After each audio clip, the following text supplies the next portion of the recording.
I thought it might be an idea to do an end of year update. It's something that I actually wanted to do last year, 2017 at the end, but I remember I got a few things together and then I got like rotten ill and I couldn't do it. By the time I was sort of back to normal again, it was like about the 15th of January, so it seemed a bit late. So I've got a head start this. I'm doing it in December. What's the date? 28th of December. With the hopefully I'll get this one out before I get ill again, because it seems to happen at the beginning of every year for some reason. So my idea was to look back at the videos that I've done over the last 12 months, just look through the sort of chart of the most successful as far as views go, of all the videos, going down a list. I think there's about sort of 70 or so main ones. There was a lot of little ones with the puppets and the Patreon only stuff that only gets a few hundred views. So I've sort of cut out the top 70 or so. But I thought I'd just look through them, and we can maybe sort of have a chat about them. If there's anything that comes to mind as I'm going through the list, then I'll mention it, and just sort of round up the year really. I know there's a lot of programs on TV and stuff about like what happened during 2018 and all that kind of stuff. I'm not going to get along that kind of lines. It's more just so personal as to how the channel went really, and how things what things I might do in 2019 based on how successful or unsuccessful the things from 2018 were. Now, as you can see, it's all unscripted, this, so there's going to be a lot of ums and ahs, and also my mind tends to wander a bit, so we can end up all over the show. And on top of that, I don't think the lighting's too great on this. You just have to put up with that, I'm afraid. The idea was I was going to show you a couple of things on the screen, hopefully. I don't know how well it's going to come across in the video, but I could zoom you in a little bit, I suppose. I've got a little remote here. Just take the edge off that screen there. There we go. So we'll go through the list, and I'll show you a few things on here.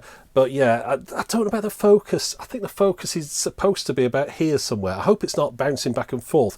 I've got a monitor here where I'm looking at it, and it looks good to me, but that's happened loads of times before. I've looked at the monitor and thought, oh, that's super sharp, and then I get to editing it, it looks like it's like one of those bits where they got a guest star on Star Trek in the 60s and they had it all sort of blurry on them, like Joan Collins had turned up or something. It looked like she was filmed through Vaseline, which, yeah, I know they did use Vaseline for those things in the 50s and stuff. But anyway, let's have a go. See, already off at a tangent. Let's look at the list. Now, I'll start off with the most popular video of 2018. But no, I won't. I want to show you something else first. The thing with YouTube is that nobody really knows how anything works in it. I'm sure there are some people out there with very successful YouTube channels who've got it down to a very fine art. But the kind of people at my kind of level, according to my thing there, 736,000 subscribers, which is a lot, isn't it? It's pretty good, that.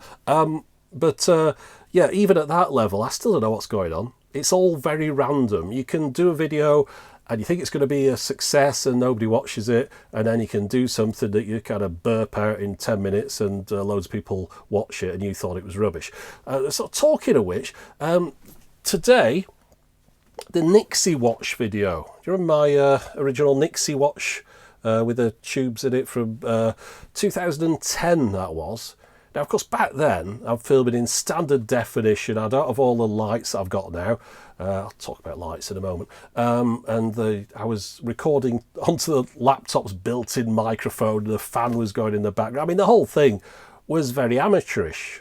I mean, this isn't much better, but, I've spent 8 years trying to get it better, so there's a kind of bit of a progression there. But yeah, 2010 video. Ugh. But yeah, it's still getting... every now and then it gets recommended to people. So the first thing they ever see of mine, I think, is a 2010 video. And they must say, oh, this guy's rubbish. So today, in the last 48 hours, 59,000 views on that video, which is way more than any of the other videos that I've got on the channel. A video from 2010 about a Nixie watch. Funnily enough, the way it breaks down, you won't be able to see this, but mobile phone, 48,000 views. That's out of that 59. So, 48 out of 59,000 views. Computer, 7,100.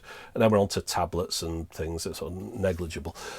Now, that makes me wonder, do they recommend videos to specific formats? The mobile phone people will be getting this recommendation of a of this Nixie watch. But then again, 7,000 people on computers watched it. Maybe that's just the way YouTube's gone. Maybe that's not the normal split, though. I mean, when I put out a video, there's a lot more computers in there. But then again, that's when I put out a video, it goes to subscribers.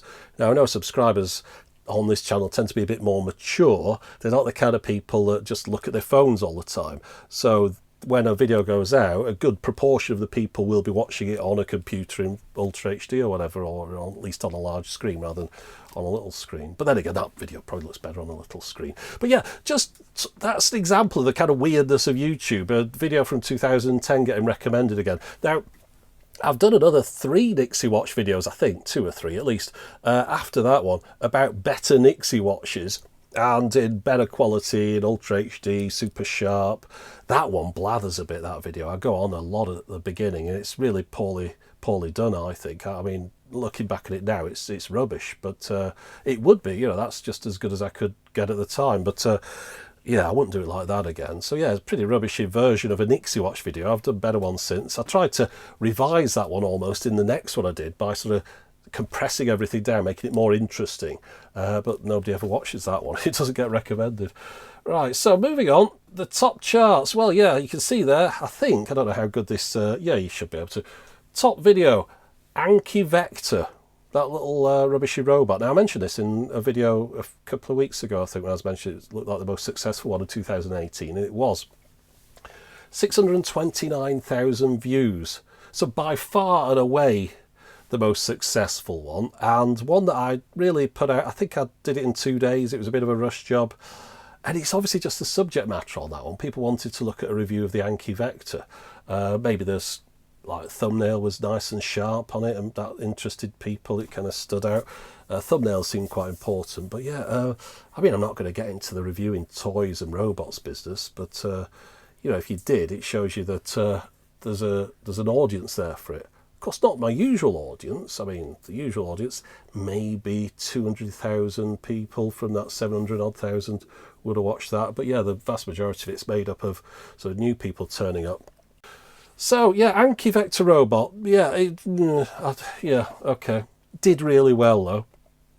Now the next one down, Rock Block review. You know, the little wooden thing that destroys records while it pretends to play them. I was worried about that video. I thought I might get in trouble over that because it was a terrible, terrible product, and I couldn't say anything else other than that. In fact, I've just realised it's here.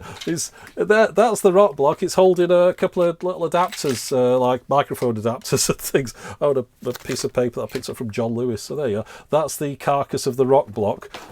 Yeah, it died during making the video, but I don't think it was that upsetting a problem. It died for a good cause. It came in at number 2 at 587,000 views. So next one now, Pocket Rockers. Now this is the first retro video, Pocket Rockers. I keep meaning to get round to doing my hit clips video. There's quite a lot to cover on hit clips, and I don't know much about it. It didn't interest me as much as Pocket Rockers because that used a little magnetic tape, whereas hit clips are just little digital files. Well, that's not as exciting, is it? But yeah, that was the most successful sort of retro type video. Toshiba Orex high-res cassette deck. Now that, I would not expect that to come in at number 4 with 400,000 views. An imported cassette deck from Japan that claimed to do high-res audio on cassettes, but kind of didn't really, and was poorly made, and my review was long because I wanted to cover as much as I could. It wasn't kind of the kind of video that you'd expect people to want to watch. You're like excited, look at this, woo! I mean, Anki Vector, you could go, oh, Anki Vector, click. Old like cassette deck from Japan that you can't even buy here. You wouldn't expect that to have that many views, would you? Well, I wouldn't anyway. But he did, so that's good. And then next one down, MQACD, new high-res CDs from Japan. So sort of 2 Japanese imports there in a row. Now that one brought out all the audio files. Oh, they hated that video with a passion. You did this wrong, you did that wrong, you can't listen to it that way, this is wrong, that everything's wrong in the world, I hate the planet, please kill me now, I'm an audiophile, that kind of thing. So just miserable crap under that one, just depressing, miserable audiophile stuck up their own bottom, trying to lecture the world about how everything's, you know, they're wrong, everyone's wrong and they're right. But hey, 400,000 views, almost 398,000 at number 5. So worth doing in the end. And talking of that, I just forget the comments on YouTube. That's the thing I've learned over the last year. In 2018, that is kind of the main thing. Comments have got to the point where they're worthless, absolute zero worth. I was thinking earlier on about how to kind of describe the comment effect, what the purpose of comments, and it something came into my mind. You know those kind of TV shows where someone stood. Well, sorry, there's a group of people. I think they do these in most countries. There's a window behind them. They're in a studio. They're discussing the news or the topics of the day or whatever. And there's people stood outside with a "Hi Mum" sign and going "woo" at the window and all this that kind of stuff behind them. But of course it's behind glass, so you can't hear them. So you just see all these people go like that, and they'll stand there for like 2 hours doing that while the people are going, "Oh yes, there's a tornado here and there's a fire there," and they're quite serious things perhaps, and everyone's going, "Yeah, hi Mum, woo, happy birthday," and stuff. That to me feels a little bit like the comments, because it's the people behind the glass there aren't interested in what's going on in the studio. They probably don't even know who the guest star is. They don't know what the item of news is. They don't know that they're saying "Hi Mum" behind a story about like 50 people dying or something. But they just, and I think that's kind of like the YouTube comments. It's people just there to promote themselves or find a platform. It's a little bit like Twitter, but people don't have to follow you to read your comments. So I see lots of people on Twitter in the past who've got very few followers posting quite interesting things, but nobody reads them. I suppose the idea is, I mean, there's a lot of people trying to promote their own agenda on YouTube, like "I believe this is rubbish," or "this is my opinion," or blah blah blah. You know, rather than not really commenting on the video, not too interested in the video. In fact, most people not really watching the video. There was one the other day where there was a chap who sort of commented something, and he clearly hadn't watched anything in the video, and was like, and loads of people below said, "No, hold on, he didn't say that in the video." So, but he just wanted to post something about himself, or that he disagreed with something that wasn't even mentioned. And I think that's how it's become. You see now, Twitter, obviously, if people don't follow you and nobody retweets your stuff, nobody sees it. On YouTube, you can post some garbage and people will see it. I don't know what number of people will see it, but in people's minds, they're posting something. I've mentioned before, it's a little bit like graffiti. If you write on a wall somewhere, you know, "This is rubbish" or whatever, people are going to walk past that and go, "Oh, who's that?" So they'll see it. It's a kind of a graffiti, but below video. So that's kind of what it's become. There are some people who are interesting and engaged and want to talk about things, but they're becoming harder and harder to find amongst the "Ooh, hi Mum" crowd. So it's got to the point now where the comments are just too hard to look through to find anything of any substance. And I think most sites realise this over the last few years. You got various gadget blogs and tech sites and stuff that just switched off the comments because they realised it just wasn't working. People posting spam adverts, you know, "I make £1 million from home every 10 minutes, that kind of stuff, you know, stuff in envelopes. So yeah, it's got to the point for me in 2018 where the YouTube comments are just a waste of time. I will not switch them off. People say, "We'll switch them off then." No, because that creates a hell of a lot of a stink. If you ever had a YouTube video and you switch the comments off, you'd know. I got emails from people about videos that were 3 years old that I switched the comments off because the products were no longer available and the video was irrelevant. I just thought I'll keep it up there. And people go, "Why can I not comment on this video?" But you start getting that in your inbox. They'll find how to contact me page on my website or via YouTube or whatever, and I just get loads of nonsense. So that means I couldn't ignore it. See, if it's on YouTube and you don't look at the comments, you can ignore it. It's just something you don't have to look at. It's nice and quiet. But as soon as your inbox starts getting filled in with people ranting at you, that's when you can think, "Oh, I'll just leave the comments on. Why switch them off? Why create this situation for myself?" Now, I talked about the kind of nutter hi-fi community on this MQACD thing that just whoa, so full of themselves, unbelievably so. But I got emails from those recently after the budget hi-fi video. Now, I'll split that into 4 parts. primarily because it was easier. There were 4 different components, and it just gave me a bit of time to put each bit together separately and kind of edit it and finish it and move on and do the next one. It was just a nice, simple thing for me to do. If I tried to combine it into one big narrative in one video, it would have been a very long video. People would have just switched off halfway through. So by doing it into 4 parts, I had a bit of a luxury of time on each one where I could go into it in a bit more detail. So on the first one, I spent the majority of the time talking about why I was doing it, what the purpose was, that I wanted a cassette deck, I wanted a tuner, I wanted a record player, amplifier, speakers, and what kind of thing. Why I was buying them on Buy It Now as cheap as possible, using eBay only and everything. So I kind of went into this whole preamble in an attempt to kind of set the stall out. If I said I'm making a hi-fi, here's the hi-fi, I was like, why do you make that hi-fi? So the idea was to kind of narrow down the expectations as to like, this is the kind of hi-fi I'm making, here's where I'm getting it from, here's what it's costing. That's the idea. Still, a lot of people didn't get it. Loads of people didn't get it. Why did you get a cassette deck? You know what, a cassette deck? Because I wanted a cassette deck. That was on my list of things to buy. It's like you go shopping, you say, well, I'm going to buy some beans, chips, and whatever. You come home, someone said, why did you buy beans? Well, it's on the shopping list. That was one of the things. Well, you don't have to have beans. Yeah, I don't have to have beans, but I wanted beans. So that was my idea. I wanted a cassette deck in it. And also it gave me an excuse to buy that Cassiva. Which is the most annoying word in the English language, which nearly died out, but I brought back again. But a lot of people have got in touch and said, I found, well, say a lot, a few, handful, have got in touch. I found that record deck you were looking for, that SL5. I was never looking for it. It was in the video. I'd suggested if this was my system and it was my only system and I wanted to upgrade it, I would look for the SL5 record deck. But people said, I found it. It's on here on Craigslist. People always give me Craigslist links or links to things in the US that will not export to the UK, and it's just some guy that's trying to sell it to people in his town and stuff.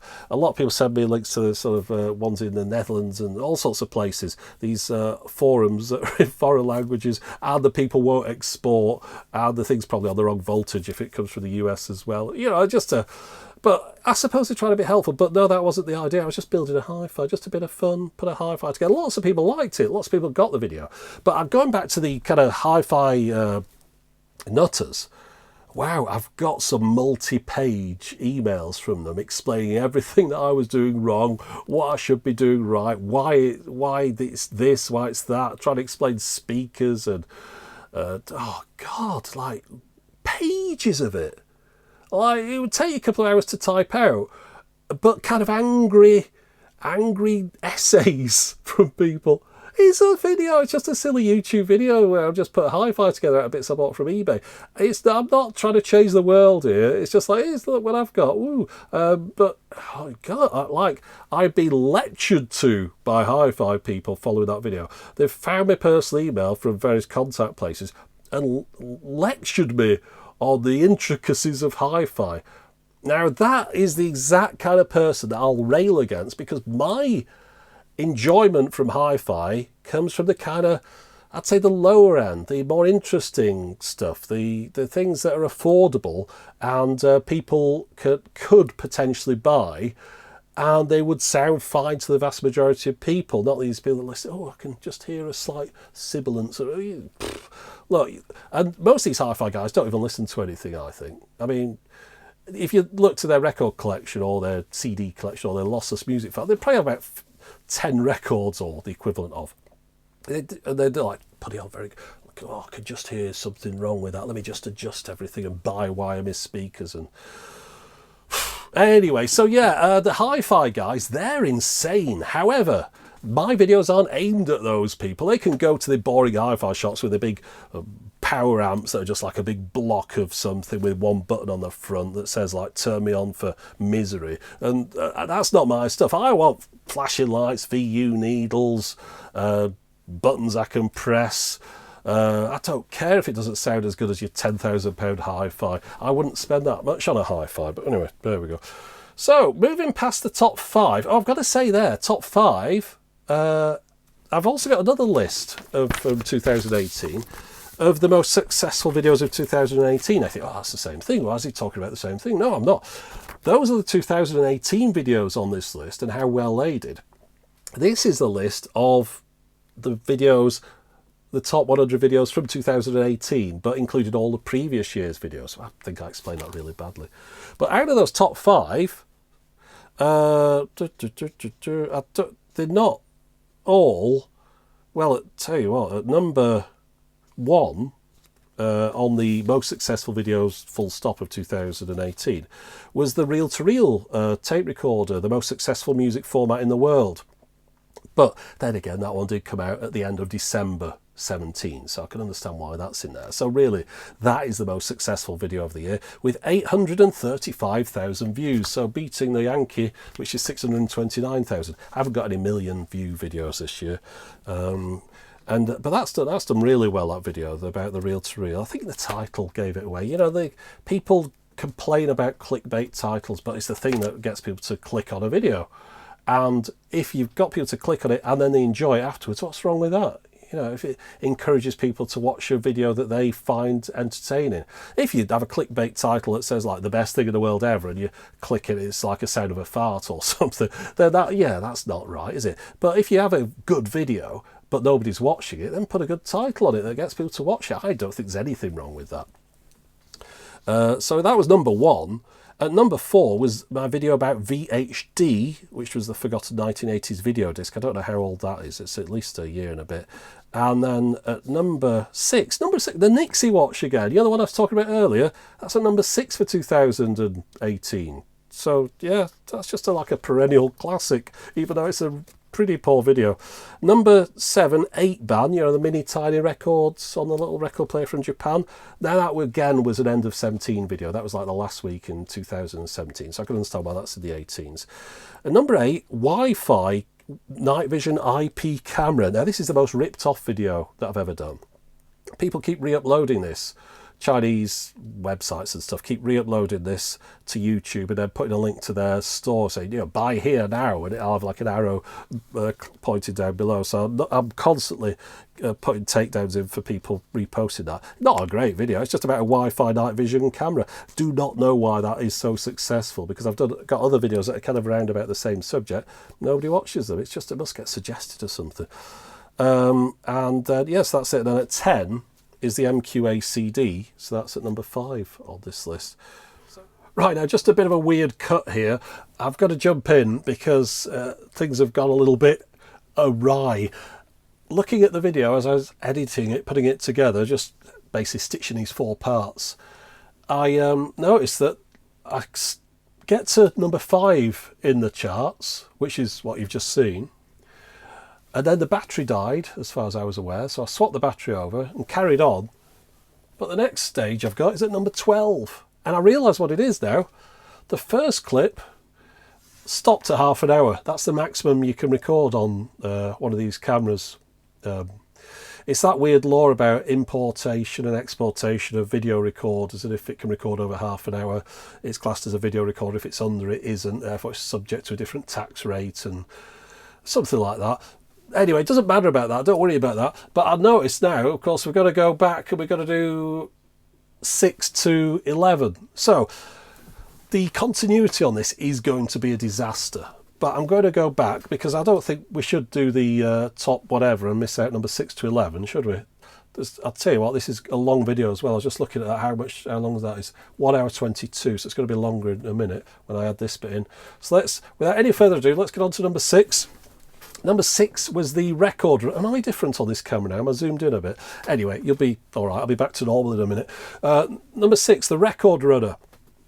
That is a surprise hit, and it wasn't a particularly expensive video to make. It cost about £75 to buy this thing here, although at the time I was a little bit upset because I shot the video and I opened it up to show what it looked like inside and things, and it was a follow-up to the Rock Block video really, so it just seemed like the same subject but kind of redone. But so many people kept mentioning this, I thought I'll just get it done and then we can tick that one off. But I took it apart, put it back together again and it didn't work. I damaged something somewhere in it. So I was a bit gutted. I thought I just spent £75 on this. I don't know why I was worried, because I wasn't going to use it again, but I just kind of like the idea of it working even if I wasn't using it. I didn't like the idea of buying something and then immediately destroying it. But anyway, after it broke and I then opened it up and took it apart even more, taking all the bits out that I couldn't get to before. So I ended up adding those back into the video, and it made it more interesting anyway. So it died for a good cause, because it came in at number 6. Now at number 7, Data Play. This is the first proper retro tech video, the one that I spent a lot of time over, and took a lot of effort getting the different parts of it together. So that's pretty good getting at number 7 there, and I was hoping that I'd be able to do a follow-up to that, because I do have another Data Play machine now, and I really wanted to get hold of a pre-recorded album to use on it, but I can't find one. My plans to buy one from the US fell through. So please, if you do have a pre-recorded Data Play album, I'd love to get that off you. Now at number 8, the 3-in-1 oddness of the triple corder. Do you remember the triple corder, that kind of metal round thing that was shaped a little bit like a kind of lunchbox, and inside it had a cake box, really. That's a cake tin. It had you could play 45 RPM records. You could it had reel to reel. It even had a AM radio in it. I wouldn't expect that to be so high in the charts, because it wasn't that amazing a device. It didn't seem to be the kind of thing that would appeal to a wide group of people. It's just funny that it's so popular there, because that is really popular. I mean, that's sort of probably 300,000 views or something. Just a bit out of the ordinary, really, that one. But I'm not complaining. Oh, good news. And that was one of the ones where people on Patreon helped me out quite a bit with that one before it went out, with a few little changes we needed to make on it. So that was a strange success. I mean, it comes above the highest of the High Vision Laserdisc titles. That's in at number 9. The other one's at number 30, and that's part 2 of the High Vision Laserdisc. So it's obviously the thumbnail that's appealed to people. I think it's got Michael J. Fox on it, and he's dressed as his Marty McFly thing with his life jacket on. So yeah, that must have just been the pitch on that appealed to people. It's weird though that after watching part 2, not many people went back and watched part 1. Even if it was part 2 that kind of appealed to you, you'd think, well, I want to go back and watch the other one. But maybe they watched part 2 and thought, that's a little rubbish. I don't want to watch any more of that. I don't know. But that High Vision Laserdisc one, as I mentioned before, it was a step too far. I overreached on that. I wanted to cover High Vision, and I got this machine, I got the decoder, I got the discs, and I went all out on it. And I spent an absolute fortune, and there was no way it would ever earn that amount of money back. It would have to be like the most popular video I've ever done by a long way. So yeah, it cost a fortune to make. So even coming in at number 9 on part 2, it's long way off earning back what it cost to make that one. But still, I wanted to make it. I wanted to cover High Vision Laserdisc.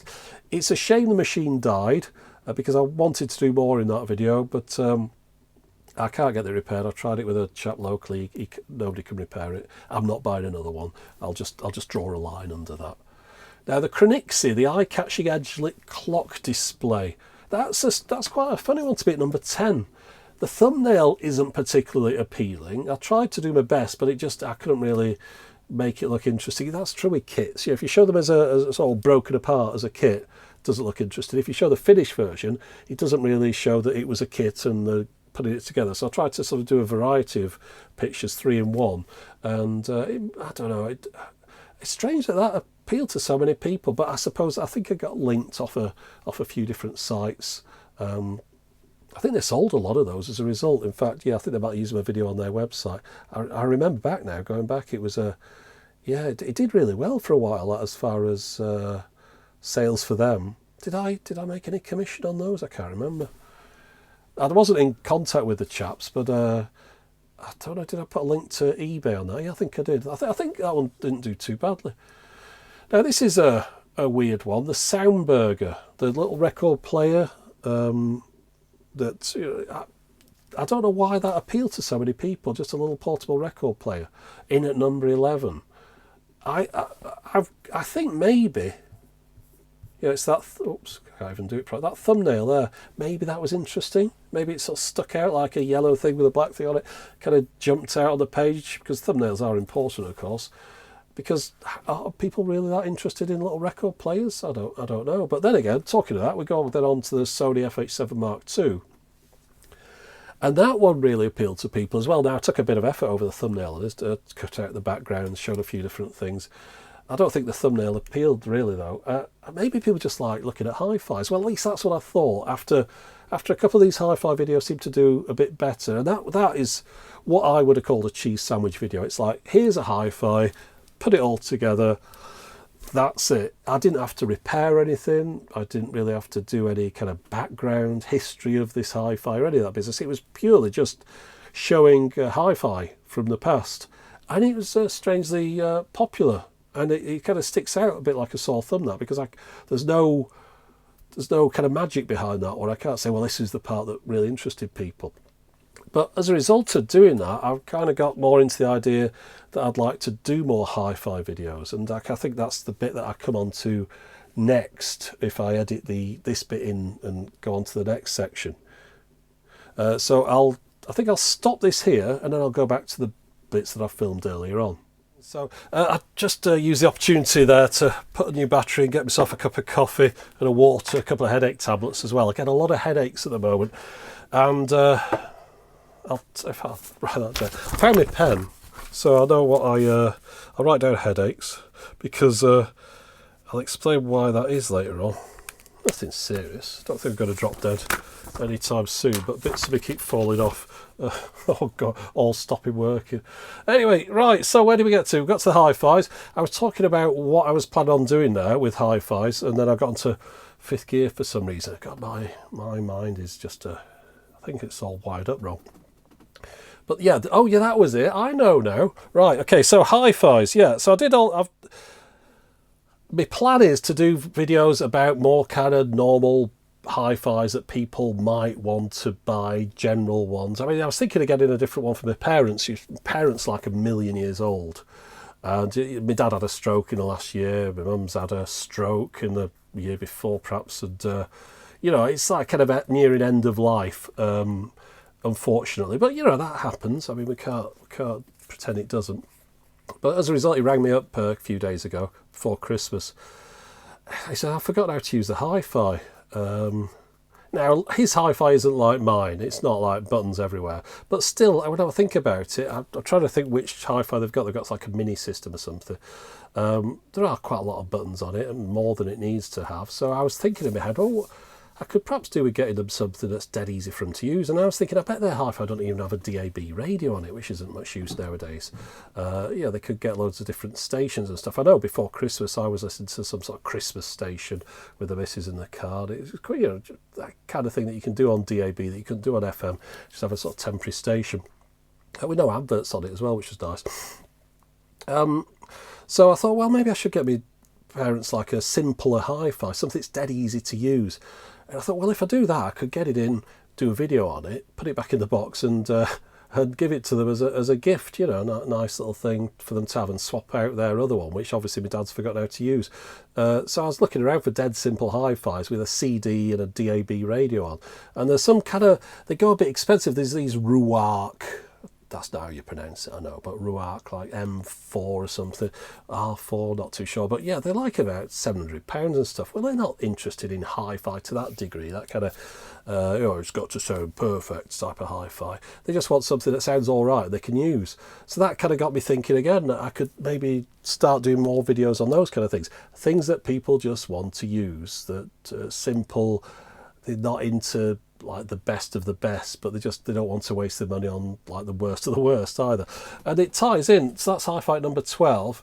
I mean, that cassette deck there at number 4 kind of gives me the idea that maybe that's what people might be a little bit more interested in than sort of some of the more esoteric things. The Soundburger even at number 11 there, simple record player. So yeah, I feel that there's a bit of a niche that I could cover there. People expect me to be doing hi-fi reviews nowadays, as they used to expect me to do dashcam reviews. So maybe I could expand that out and start doing videos on things like the Sony, on other mini hi-fi systems. Now you'll notice I'm starting to ramble a bit, and I think that's because my blood sugar's gone low. It's a bit like he's been drunk, this, but not in a nice way. Let me just check my blood sugar. Yeah, it's dropping. Okay, time for a mince pie or whatever. Let me put you back on pause again. We'll get to the point with this one in a minute. I've got to say, just before I do that, I'm putting out an audio version of this one as well. There was a chap last time said these videos are too long. Can you put out an audio version so I can listen in the car? So, there'll be an audio version of this as well. That's the intention anyway. But yeah, let me put you back on pause again. And I need some sugar, otherwise this is going to get very surreal very quickly. Moving on. I've probably said that too many times. Getting back to the car shows. The reason I mention car shows is because if you watch a car show on TV, it's all about people driving them very stupidly and very expensive cars that no one's ever going to buy. And then you'll get all that audience again behind the people in Top Gear or the Grand Tour or whatever. Reminded me of that comment I mentioned about people on YouTube outside the glass earlier on, sort of standing there going, hey, like that in the background. And they've all sort of driven to the studio in some basic family saloon, no doubt, or got the train there or the bus or whatever. And then when the presenters are going on about, oh yes, this Ferrari is not as good as last year's Ferrari, they're all behind them going, oh yeah, I agree with that, I definitely agree with that. And they're never going to have a Ferrari in their life.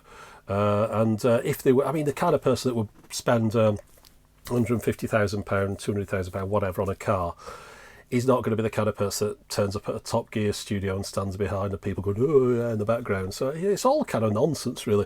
But that's connecting these things together, finally. Those car shows do not appeal to your average person who wants to buy a car. Hi-fi magazines don't do very much for me as for the average person who wants to buy something to listen to music on. And that, I think, is where I come in, because I can do some videos about your average sort of general everyday stuff. Same way as if I want a car review now, looking at sort of a review of a car that you could actually afford to buy and you were kind of interested in, you look on YouTube. I mean, there's a few channels on there that I've looked at in the past. Is it Auto Fugel, the German chap? He's the only chap I know who spends 40 odd minutes reviewing a smart car, for example. Now, admittedly, it goes on a bit long, but that's rich coming from me with length of these videos. But he talks about the things you're interested in, the seat and where the glove box is and how much you can fit in a boot or the trunk, I should say, to the US audience and stuff. All that kind of stuff. I mean, for example, I used to, I don't know, you probably know from an earlier video, some of you, that I used to have a Toyota MR2 Mark 1 back in the 90s. I think I mentioned this before at some point. Very nice little car. Now, I always gone for the kind of two-seater sports car type cars. But over the years, they've morphed from being something that is attainable to something that's unattainable as far as finances go. Back when I got that MR2, I think I got it in 92. It was a 1989 one. And I could afford it on the really crappy wage I was on at the time. It cost me $4,500, I think, in 1992. So affordable to someone like me as a second-hand car. But so that was just after 3 years. Looking now at cars that you can get, there's I was looking at the Renault Alpine, is it 110 or something? Just, again, sort of similar type of cars.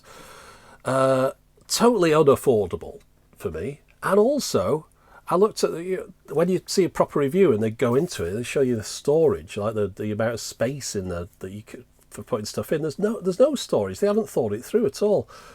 Like that MR2, I used to get loads of stuff in that, loads of room, a good size boot on it, and a front boot as well, a frunk, or similarly with my Smart Roadster, which I've now got rid of, unfortunately. I'd love to have kept it, but I just don't have the room. Get loads in that, in a little tiny car, loads of storage in the front and the back. I mean, a car isn't just like, oh, look at me, I'm drifting around a track like a tool. It's, can I put stuff in it and go away for the weekend, or even can I go shopping in it? If you can't do that, then it's very little use at all. So yeah, that's more my thing. I'm more into the practicalities of these things.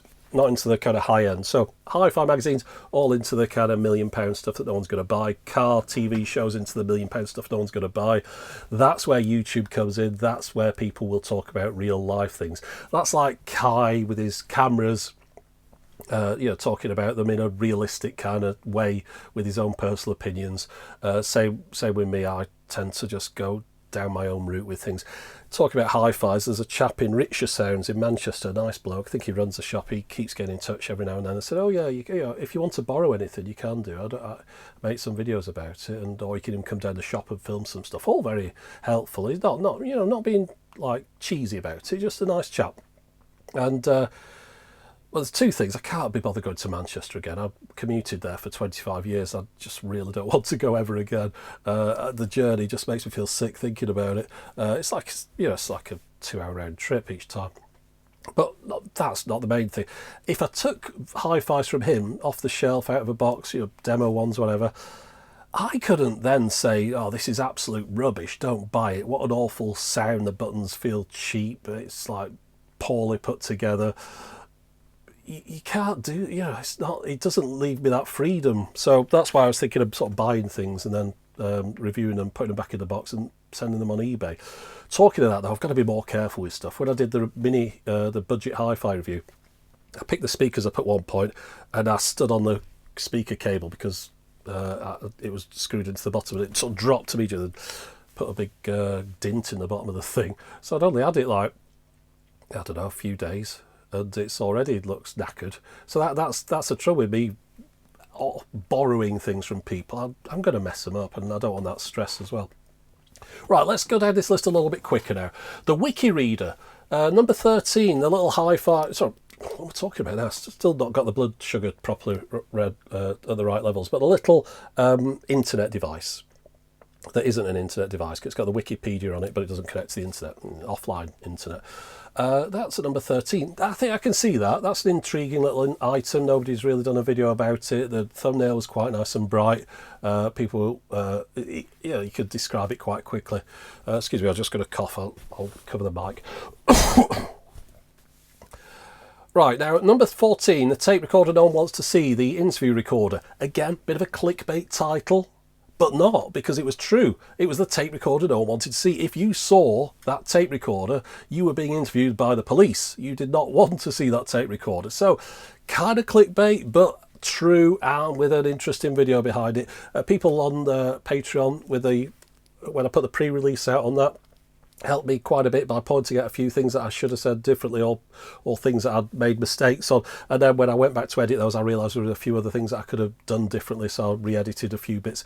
And the end result, as following all that input, was a lot better than the one that was the pre-release one. Just little tiny nips and tucks, sometimes fractions of a second just taken off things that just made it flow better.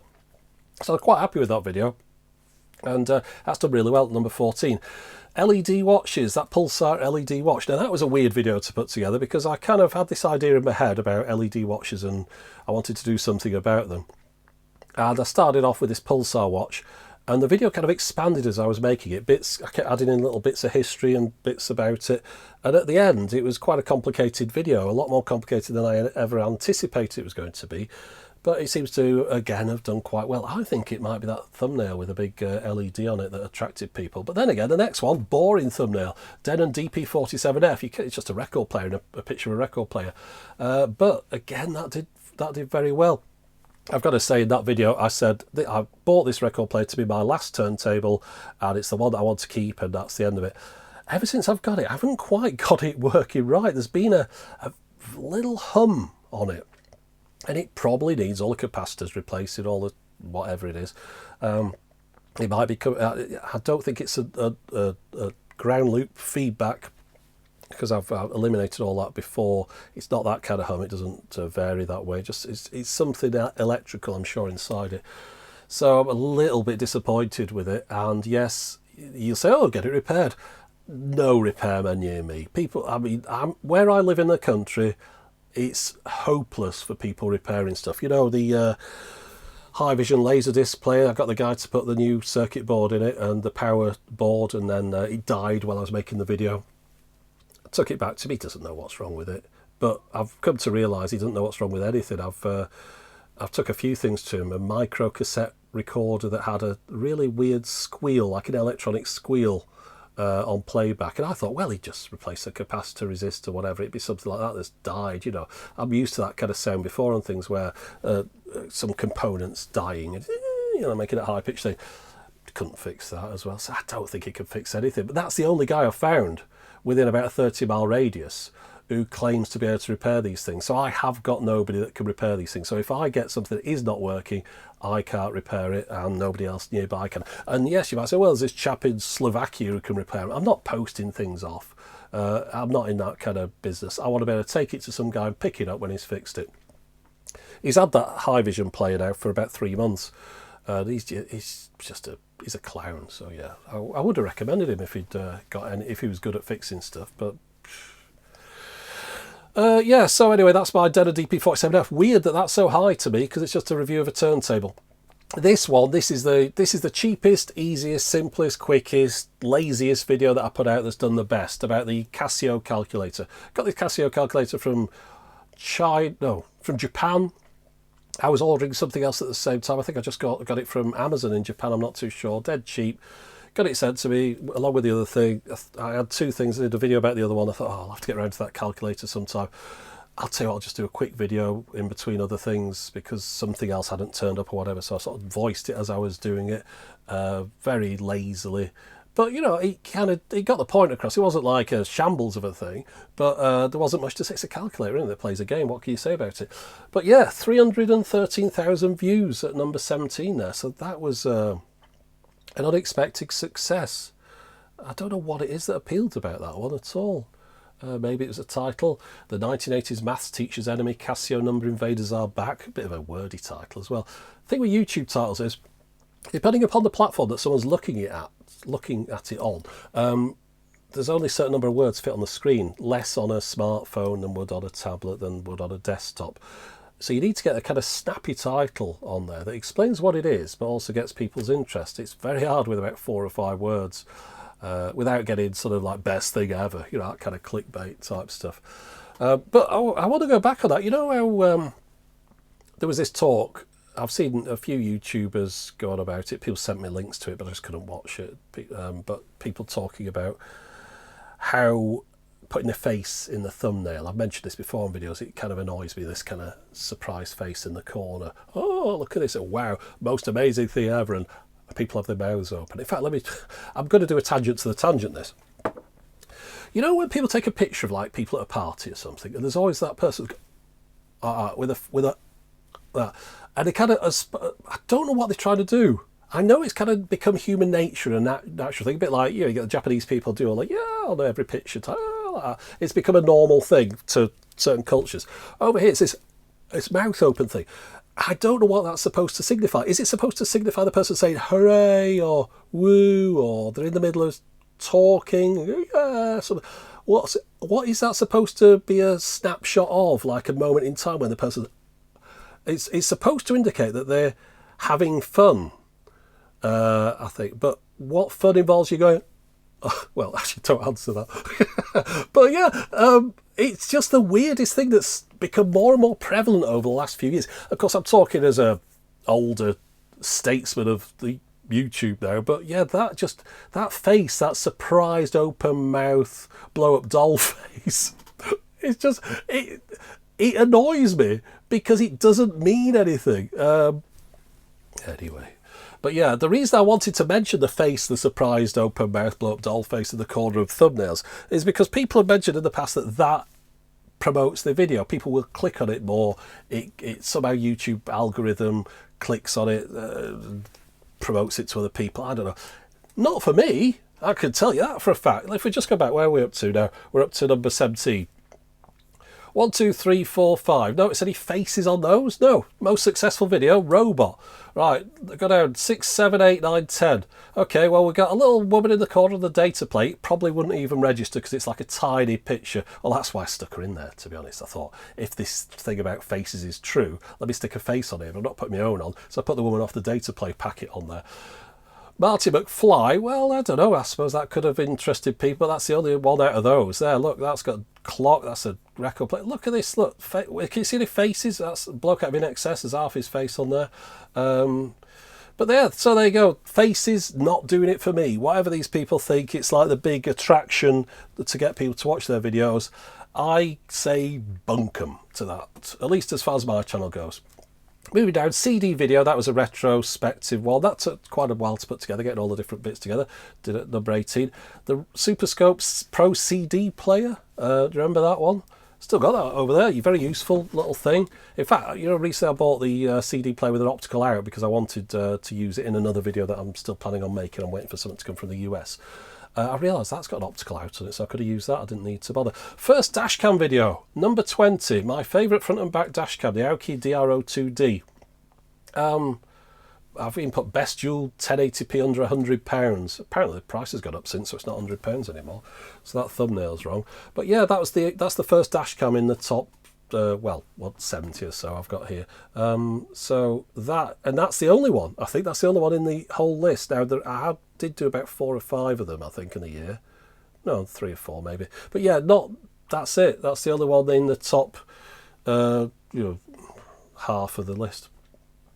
Blathering. The Technics M1 codec.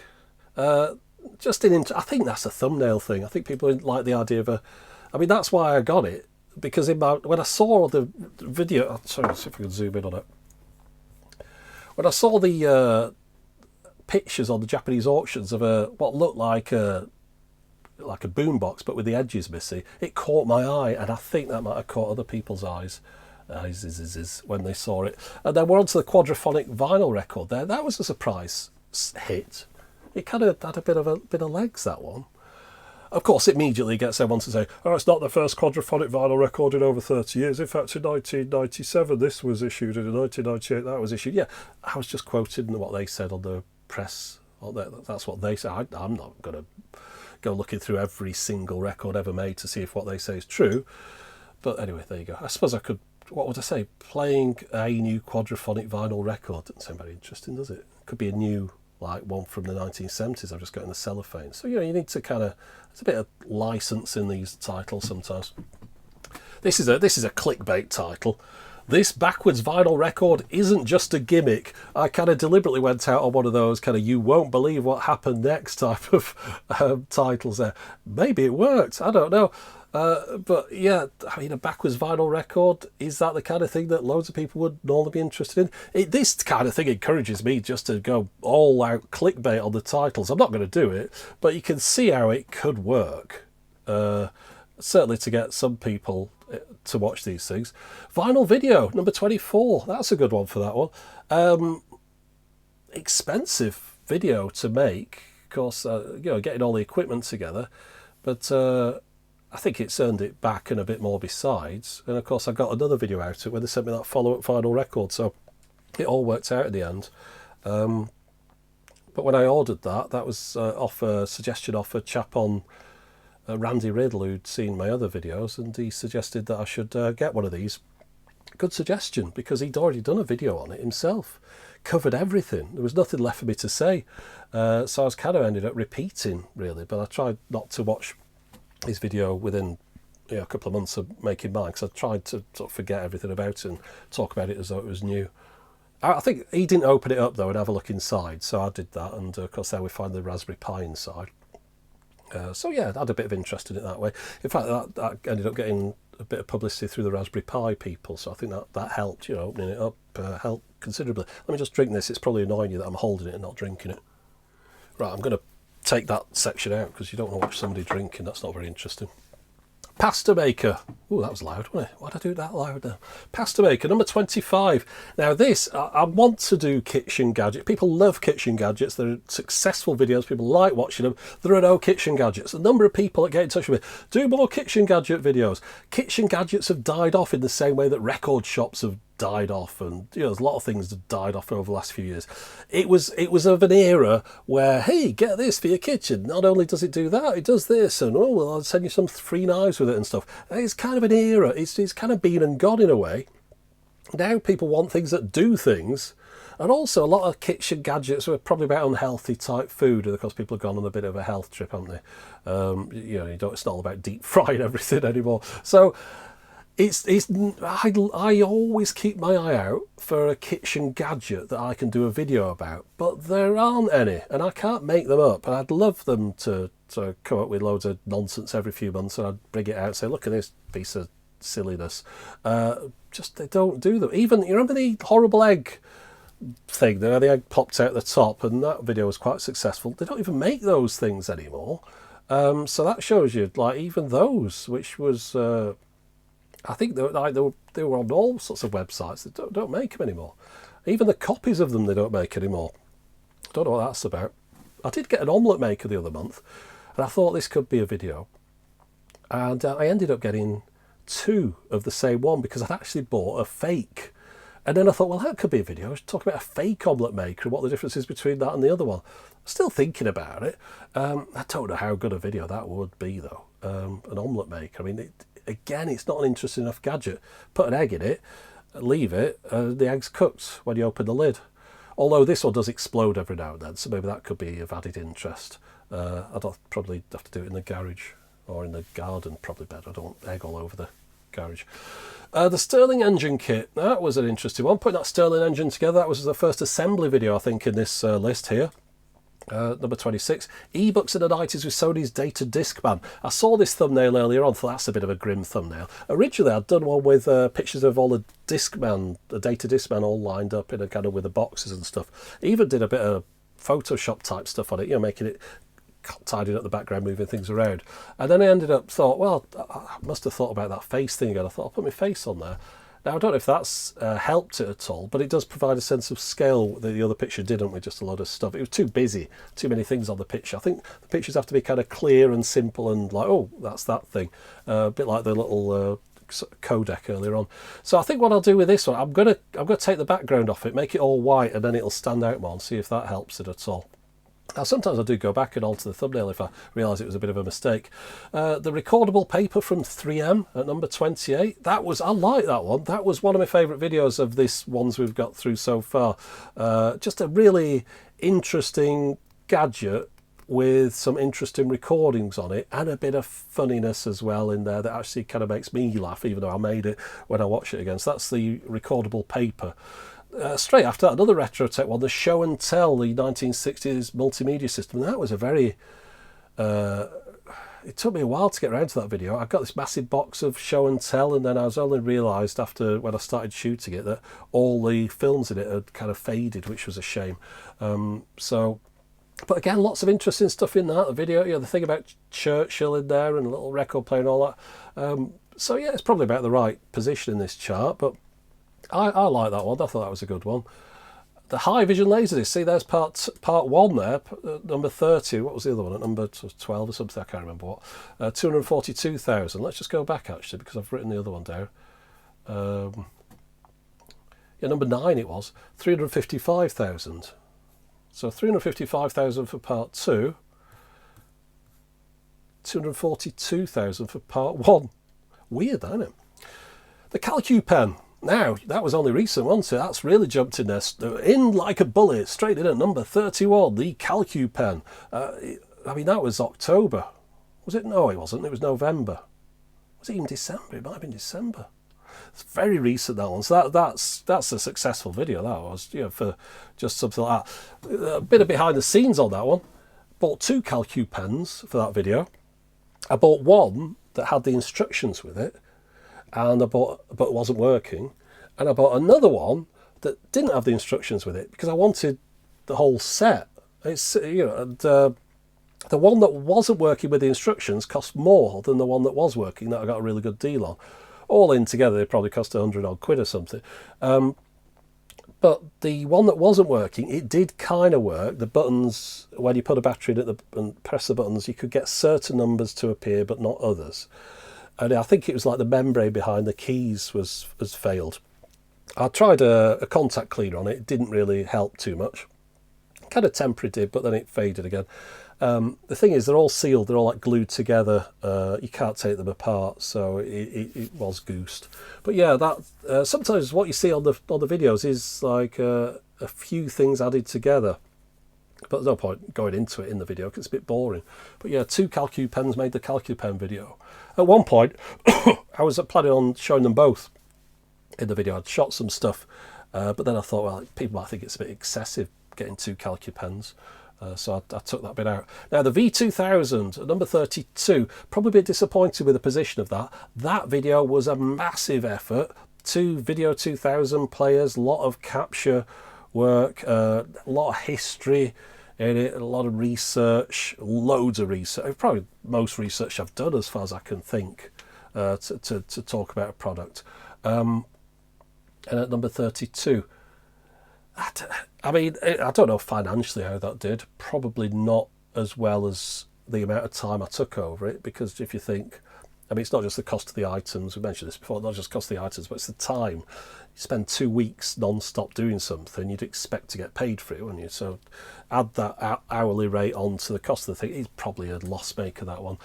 Shame, really, because I was quite happy with that video. I even went for the cheesy thumbnail with my face on it and crossy out things. I thought, this'll do it. This'll get them in. Yeah, no, just shows you, compared to some of the other stuff, like that little all-in-one triple corder thing, which was like a bit of a nothing really in comparison to that. That's done 5 times as well. The Pioneer's stereo display scope. You see, sometimes these things are just an excuse for me to buy stuff. I wanted one of those, and I wouldn't have bought it if I wasn't doing these videos. I would have bought it even if I couldn't have made a video about it, though, if I could have afforded it.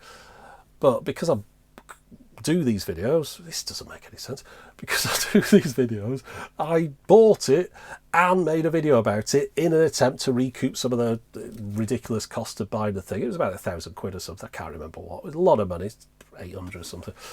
So yeah, the video helped me to pay for that. Now look, Rock Block Part 2 at number 34. So you remember Rock Block Part 1 where it was right up near the top. Was it number 2 or something? Let's go with 34. This is going to drive you. But yeah, number 2. So number 2 at 587, I don't know if I've got a number on this, it's going to be about 200-odd thousand. The follow-up, the one I did the day after, and I explained, I took it apart and showed the insides of it and all the rest of it, just dead. Weird, isn't it? I mean, the first one even links to the second one and everything. They're all kind of connected together. Nobody reads the descriptions text box now, though, as we saw earlier on with people on the mobile phones watching the Nixie Watch. Whatever I put in that video description text box, it just gets lost now, which is a shame. It's YouTube sort of changed the way they did things. That's where I would have earned money on the dash cams and stuff, because I would have said, oh, I like this dash cam, click here to buy. Well, no one even sees the click here to buy text box, so that's kind of taken away a revenue stream there. Fortunately, replaced with Patreon. But yeah, that initially when I was started out, that's kind of how I afforded to do this. And the reason I did the dash cam videos, by the way, and the action cam videos, is because I could do them in my spare time. I was working full time, spending about 2 hours a day, 2.5 hours a day commuting. Very little time left. Used to get home at sort of 7 in the evening, just a couple of hours left in the evening to veg out and get ready to get up at 5:30 or whatever the next day. But by doing the action cam videos, I could go out to my lunch hour, because I got an hour every day, and film around Manchester. So that was like, each day I could film like 20 minutes, then at the end of the week I'd have enough to edit together at the weekend. Dashcam videos, same, stick a dashcam in the car for a few weeks, and then at the end of those few weeks you've got your footage that you can then make your video around. So it's a way of making videos whilst I really didn't have time to make videos, if you see what I mean. Right, the Sennheiser Surrounder, the neck surround system, number 35. That, again, I went for the old clickbait thumbnail with a silly face and big writing on that one. I didn't do the surprise face. It's a still out of the video. I don't know. I suppose it did all right, that one. The APS film slideshow thing. Now that was a big palaver, because I had to get an APS camera, and I had to get it developed, and the place that developed it ruined it, and then the next place that developed it ruined it as well. And then finally that chap sent me those APS films, and then I ended up sending him the APS photo slideshow back. I don't know if you remember all that story. But yeah, big palaver putting that video together. Months and months and months of work. I say not continuous, but on and off. I'm to kind of remember and go back to it. So yeah, they're kind of low down really in that list, which is a bit of a shame. Right, I'm starting to understand how Terry Gilliam must be feeling with his Don Quixote film now, because this one has gone really off the rails. Kind of wish I had started it. No, I'm not saying that. Okay, here's what's happened again. Editing, had a look.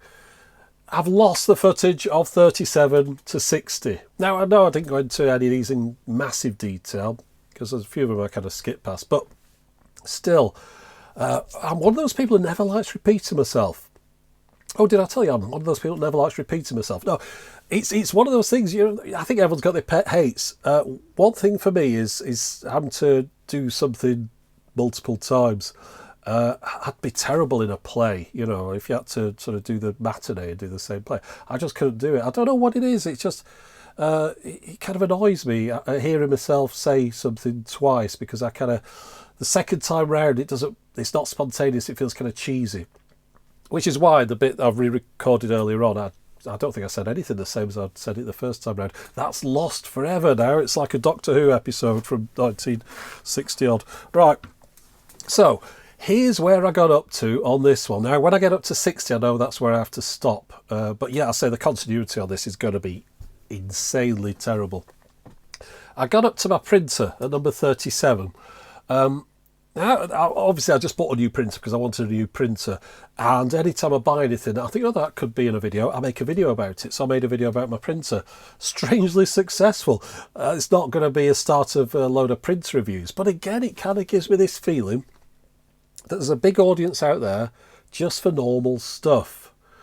I like my retro tech, and I like my old stuff, but there's a finite number of those things. You can only find so many old audio formats. I've still got plenty of weird formats to go, but I do space them out because you could just blast through all those and then you got nothing left. So my intention is to kind of put a few more modern day, normal, technology items in between the other stuff that I do, because that really does that kind of boring to many people things, reviewed a printer, rubbish. Well, 217,000 people watched a review of a printer, yet I can spend 3 weeks making a review of something or just showing some old tech, and it gets a quarter of the views. I'm not out there chasing views. Don't get that. I looked through when I was editing before. It seems like I'm sort of chasing views, but it's all about just not wasting your time on the wrong thing. Spending ages making something that nobody's interested in. Rather, if you are going to be doing something, you want people to watch it. Otherwise, what's the point? There's no point putting on a play in a theatre that's empty, is there? Right, okay, so moving on to 38, the Spinbox, the cardboard DIY record player. Well, that was an easy one. I bought that off Kickstarter or something, put it together. It was terrible, and that was the end of that. I had not much to say about that. But straight down below there, the first of the budget hi-fi builds, which is great. I mean, you think those just went in a few days before Christmas. And at number 39, remember I've got sort of 70 on this list, or approximately something like that, 70. That's excluded the little short videos and the silly ones that just get a few hundred views. But like out of the main videos, 70 or so, and it's at number 39. So basically it makes you wonder why I bother making the ones further down. But yeah, that seems to be I'd say that was a hit, the budget hi-fi build. We've talked enough about that, so we'll move on. Fixing a Blu-ray player so it'll do multi-region. Again, that was one of those situations where I was doing something and I thought, I might as well film this while I'm doing it. It was purely for my own use. And so again, that's I would not expect that many people to be interested in doing a Blu-ray multi-region hack at this point in sort of Blu-ray's life, but obviously I was wrong on that one. The 2-hour LP and the 2.5-hour CD. Do you remember the kind of long play things? Again, I think that's got quite an attractive thumbnail on it, but the subject itself, I wouldn't imagine that being as big a success as it was, really, because how many people are really interested in those things? But yeah, I don't know, maybe it ended up getting posted on a couple of forums and linked to and stuff, so glad I did that one. Now, this is the one, I remember talking about this first time round, so I don't think I'll be repeating myself now because that footage is lost. The compact cassette tape winders. Do you remember I got Clint from LGR involved in that? He did a little segment for me about winding a cassette up with a Bic pen or a pencil. When he sent me over his clip to insert into my overall edit, I realised how much better his sound quality was than mine. Now, of course, we've both got different kinds of voices, but my voice, when I used to record announcements on telephones and things where I worked, people always used to ring up and say, who's that guy on the phone? He's got a really good voice, mention whatever actor was in at the time. Oh, it sounds like such and such. It always sounds like someone else, just being me. But yeah, the point of that is, my voice can sound pretty good if I've recorded it right. Clint probably sound better because he's kind of got a richer voice. But still, when I put them side by side in my editing package, mine's all like spiky, up and down, like we're talking fractions of a second. But it's all like spiky. And then Clint's is all like smooth. It was at a -3 decibels. And if you listen to them side by side, his sounded louder. At exactly the same volume, his sounded louder. And it's a kind of, it's an effect I've noticed before. When I've, say, played a bit of music in a video, and then I've spoken through my lavalier mic, and I've spoken through my overdub mic type thing, and put them all together. So, oh, the volume levels are all over the place. They're not. I can tell. I'm in my video editing package. They're dead level all the way across. The problem is, it's just the difference in tone between them makes people think that there's a volume mismatch. But I definitely noticed between Clint's and my voice there was a mismatch. So I asked him about it. He said, he uses a compressor to make sure that his voice stays like 3 decibels below your -3 decibels, so it's nice and flat. And I suppose that's what I was doing when I was recording things on the phone at work. I was compressing it, 'cause it's only 8 kilohertz or whatever, keeping it within a limited range. And I think the microphones I've been using have just been letting it go all over the show. So that got me into the idea of I need to improve the audio on my videos. It's been something I mentioned a couple of times, but it's really that really made it become apparent that I was sort of led in the side down as far as the audio goes, because it didn't sound right to me, and it doesn't sound right to other people. And when I look at it side by side with someone who's making an effort, using a decent mic, using a compressor in software, you can tell that my audio is rubbish. So I've got a few things here. I don't think you can see them, but I've got a DBX compressor. I've got a mic, a USB to XLR mic. I've got a new mic here. You'll hear those in the first video next year. I think I'm putting the video out, say January the 1st or something like that. And I'm sure people will say, it sounds rubbish to start with, and it's just a matter of me dialing in all the settings.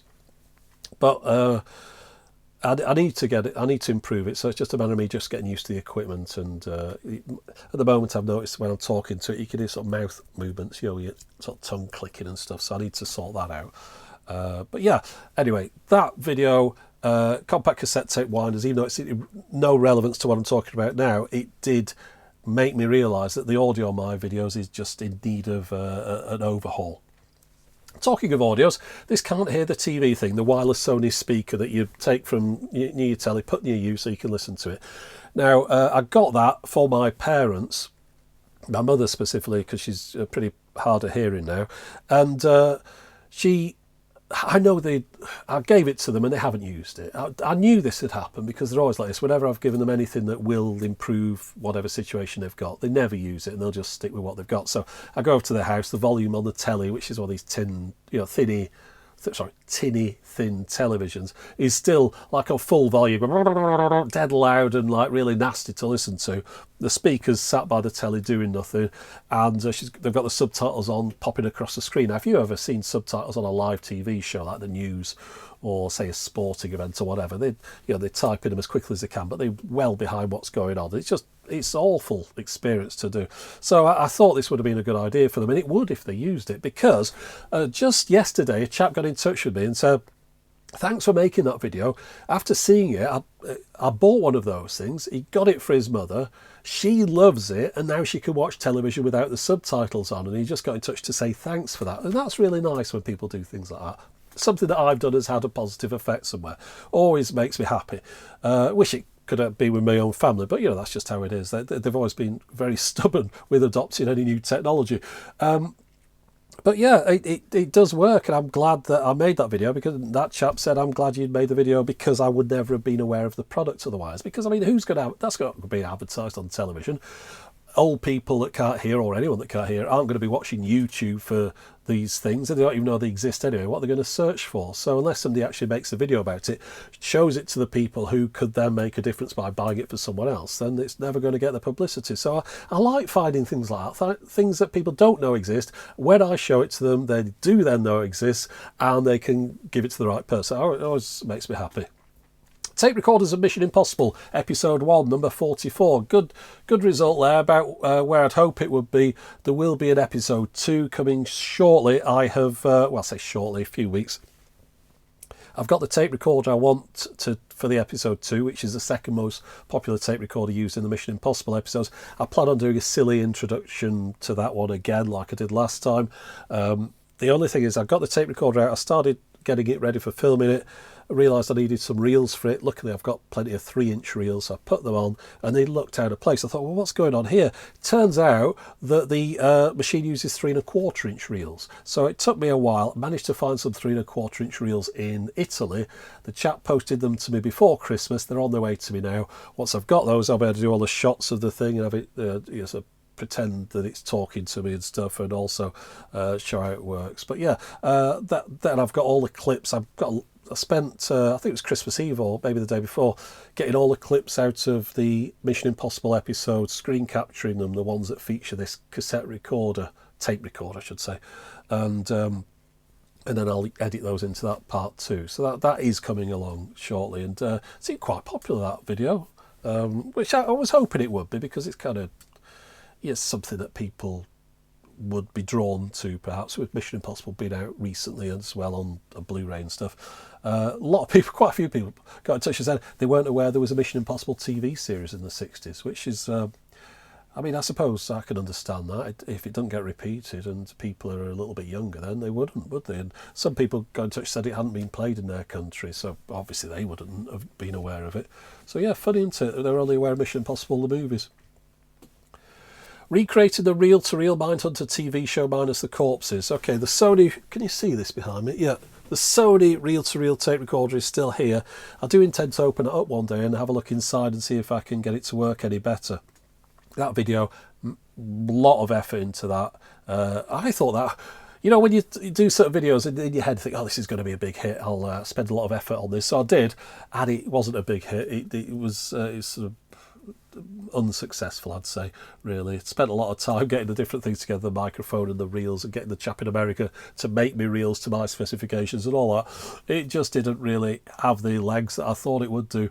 It's a shame. I'm proud of the video myself. I thought I did a good job on that, and yeah, I will open it up in the future and see if I can get the functions to work any better. One of the things in it, it needs there's a cog, sorry, a plastic component in it which says snapped, which apparently it does in virtually all of them, or will do at some point in all of them, which holds the record lever into position, so you can't record on it unless you hold it in. That there was a chap in Japan a few years ago making replacements of those out of metal because they'd all broken. He's no longer selling those, so I can't get one of those. So, of course, people say, oh, get it 3D printed. They were saying, oh, get it 3D printed, like it's like a thing. You just go, hello, computer, can I have the thing? And it'll come out like that.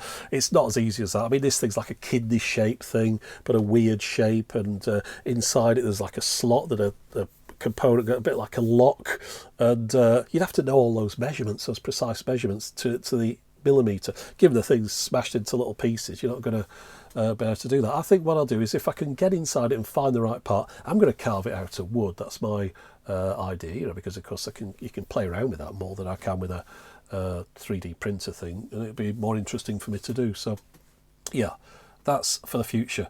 The Wi-Fi TV tuner, that was surprising that it's that high, because I only put that out just before Christmas. Must have appealed to some people, that one. The reason I did that, I know a lorry driver, and he was talking to me about the fact that he sits around in his lorry a lot, waiting for people to load things in the back, and there's a lot of downtime, and or unload things from the back. And as a result, he wants to watch TV on his smartphone. But he said that a lot of the channels are kind of blocked out in the live channels, even on these apps and things. You can't view them. And he was talking about this, and he also said about the data allowances and stuff. You can eat through that very quickly if you're watching live TV. And I just thought, so I went looking for things that were suitable for him. Now this wouldn't be suitable because he's more interested in viewing kind of pay-per-view, like over here it'd be Sky TV, that kind of thing. So I told him about sling boxes and he might be looking into that. But while I was looking, I saw this thing. I thought, that'd be interesting to do a quick video on. Did not expect it to be that successful though. So it just shows you, doesn't it? The random number generator, not much to say about that. Just it was something I saw that I thought was interesting. Thought I'd make a video about, and did. The personal stereo, the IOXS PC202, number 48 on the list here. This is the last one to feature on the top 100 of all the videos that have been watched in 2018, most popular on my channel. So that's 48 on this list. It's like 98 on the other one. But yeah, that was... I don't know what to say about that one, really. I did it. It was interesting, sort of, and that was the end of it. I suppose when I think about it, when I was going about... Sometimes you just show things and there's not much to say about them. That was one of those videos. But then again, that didn't have kind of the legs that the one did earlier on when I was showing the Sony Hi-Fi. I suppose maybe there's just not as much to say about a personal stereo, as much interest. The laser games one, that was one where I made the video. I wasn't happy with it. It looked rubbish. I put out a version on Patreon, said I'm going to dump this. You can have a look at it, but I'm not going to bother with it. Quite a lot of encouragement telling me, no, go back and it's a good video. You just need to do a few little bits and pieces. I went back. Main thing I did, I went into the settings for the brightness and the colour and really adjusted everything down. So instead of it being kind of a big glowy objects floating around on these like asteroids and stuff, it took it down more to the actual vector type lines. It looked a lot better once I'd done a lot of editing on the, correction on the colours and things. So in the end, wasn't a bad video. Definitely worth putting out. Number 49. Mr. Dengon, well, you remember Mr. Dengon, I'm sure, just before Christmas. Not really much I can say about that one because it's so recent, but it seemed to be, I'd say, quite successful, really, for the limited time it's been out. And it was only a really simple little thing. I was disappointed that it was more simple than I wanted it to be. I was hoping it'd be more elaborate than it was, but yeah, not as interesting as I was hoping for. Now, the Retro Wichita Lineman, the linesman's telephone. Again, that one did pretty well. That was that video where I put it out in a bit of a rush. I was trying to do something new, trying to do 2 shots at once so I could do a quick video, get it out between other things. It didn't really work. You've got to be in the right frame of mind when you're doing things like this. You've got to be quite energetic and upbeat. And I think I was a little bit low key on that one. And there's a lot of ums and ahs, like there are in this one. So I had to kind of edit quite a bit of stuff out. And I don't know, it just didn't work. It didn't come together properly, but it did all right. But to say that, it's above the next speakers, the Bose, the LG, the Sony next speakers. That video cost me about £1,000. My own fault. I just wanted to buy one to start with. Then when I got one, I thought, no, I'll try this one as well. Then when I got 2, I thought I could do a video with all of them in. So I bought them all. And in the end, you'll see this in the video that's coming out at the beginning of next year. I still use the Bose daily. I actually use a Sony one as well for watching the television late at night occasionally. But yeah, that video just, I thought like a neck-to-neck, head-to-head comparison of 4 different things that were all kind of current would appeal, given that we were talking about the fact that some of these consumer electronics type things seem to be of interest to people, the current tech. You would have thought maybe that would hit the spot, but maybe people just aren't as interested in neck speakers as I am. I doubt anyone is, to be honest. The Columbia GP3 portable turntable. Now that came out not too long ago, but that's a heck of a lot of difference between that one and the Soundburger in views. So yeah, maybe people aren't that interested in small portable record players. Maybe it was just the picture on the Soundburger that was interesting. And then we get into sort of rubbishy stuff here. I say rubbishy stuff, things that were just quick ideas. I thought I'll just put that one out, but don't spend too long on it. Like the RPM app where you put the phone on the turntable. But then we're into the beginner's budget hi-fi build part 2 at number 55.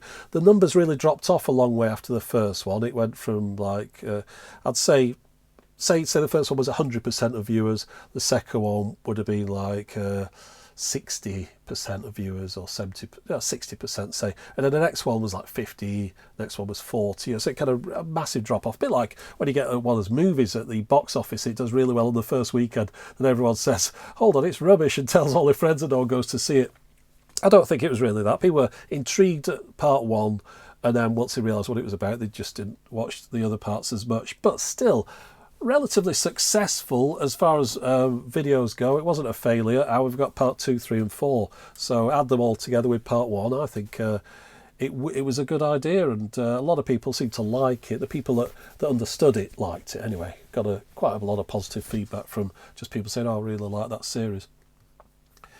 Dashcam here. Number 56, nothing to say about that.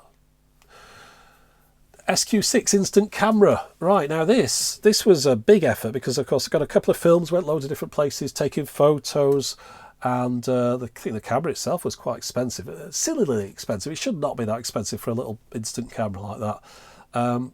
Overall, I was not happy with the quality of the photos that it produced. A lot of people disagreed with my idea about that thought I should be happy with them. They're instant photos, but they, you know, if you're taking a photo, I think it's something that you want to keep, and most of those I would have just thrown away, so I wasn't impressed with it. But then again, don't think many viewers were, because it was right down here at the bottom. I mean, it shows you that even though that's a new product, something that was relatively new when I did the video on it, it just didn't appeal to people the same way as I thought it would, as like, here's a review of a new camera. Maybe it's just me doing camera reviews though, because you see down here at number 60, we've got the black and white cameras that normal 35mm cameras, unusual kind of collector's cameras though, that I took black and white film with. I went to Liverpool to take the photos. I then went back to get the photos developed, and I think I went to Scarborough with them, and the cameras were hard to come by. One of them cost 300 quid, the other one something else. The developing and all that kind of stuff, scanning it, and did a nice thumbnail. Really happy with that video personally. I really like that one. I thought I had a lot of fun doing that as well, going out and about, taking photos. Really enjoyed it, really enjoyed myself. Didn't translate to viewers though, 107,000, so that was really unsuccessful. But just going back to these ones above here, the Drift Ghost X, the commuter camera, the helmet camera, I think that's the only kind of helmet camera I've reviewed this year, but again, not that high up on the list, so again, I don't think the appeal's there on those. You'll notice that GoPro, of course, they struggle with trying to keep in business and sell helmet cameras. I just feel that market's kind of saturated really, and dried up a little bit. And then down here, Wow and Flutter Meter Basics. Well, I got my Wow and Flutter Meter. I thought I'd do a video about it. It was something that I wanted to cover at some point, so I could then refer back to it in other videos. So that one's dead. I can understand that one being there. It's a very niche thing. And then, how far did I get? All right, so 60. I've talked about 60. Let's go back to the original video now. Right, another battery change there. So I don't know what bit it cut out on, but we were looking at the 35mm camera video, and I said, good video that. If you haven't seen it, have a look. It might not sound like your cup of tea, but I thought that was a pretty good video. That was one of my favourites for making it, the experience of making it, the most enjoyable one I made in the year, and nobody else shared my joy on that one. Mova globes, well, they sent me a couple of those, and I gave one away as a Christmas present, and I like Mova globes. It just seems like not many other people are that interested in them. Budget Hi-Fi Build Part 3 and Budget Hi-Fi Build Part 4 at number 65. So obviously those are towards the end of the year. The last one, Part 4, 100,000 views, that one. So overall, it's done very, very well. I mean, we've got 100,000 there, 104,000 there, another 100,000. So yeah, I don't know, 600,000 views, something. It'll do all right over time, I think, that as well. It's a shame a lot of people just didn't kind of understand what it was about, but a lot of people did as well. I don't want to concentrate too much on the negative. A lot of enthusiastic comments on that one. A lot of people seem to enjoy it, want me to do more of the same in the future. But I think one thing that you got on Patreon that didn't come across on YouTube so much was, with it being split out, people were commenting, of course, on the individual parts, and they hadn't got the whole sum of the thing before they started spouting off. Because in part 4 was the bit where I really explained, look, it's about what you want. the kind of things that talk to you, those are the things you should buy. And besides which, if I was buying, again, I would not buy any of these things. Not because I don't like them, just because I like to experience new things.